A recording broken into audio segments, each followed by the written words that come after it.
Israel recovered the bodies of 2 hostages in Gaza today. The married couple were both Americans who were murdered in the October 7th attack by Hamas.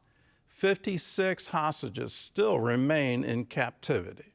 This news comes as Iran and the United States may be deadlocked in negotiations over the regime's nuclear program.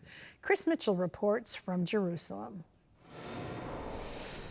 Israel announced today the IDF and Shin Bet recovered the bodies of Israeli Americans Judy Weinstein and Gadi Haggai in a special operation. Both were murdered on October 7th at Kibbutz Nir Oz. Israeli Prime Minister Benjamin Netanyahu said all the citizens of Israel extend heartfelt condolences to the families. 56 hostages remain in captivity. 20 are thought to be still alive. The U.S. vetoed a UN Security Council resolution calling for a permanent and unconditional ceasefire in the war between Israel and Hamas, but did not demand Hamas disarm or release the remaining hostages. 14 members supported the resolution. The United States has been clear. We would not support any measure that fails to condemn Hamas and does not call for Hamas to disarm and leave Gaza.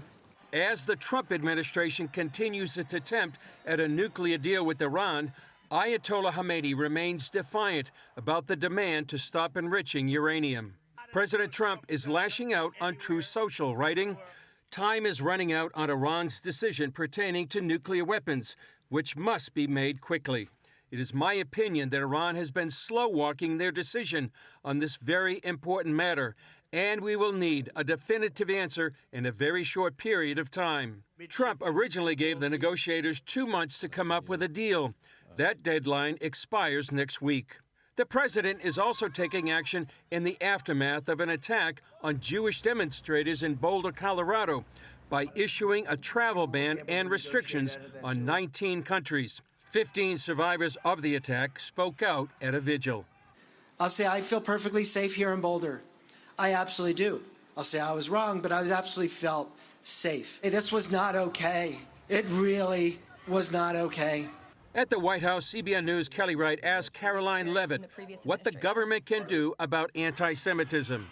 Can these entities and these agencies work together with the president to put out a proactive campaign to help people stop the hate?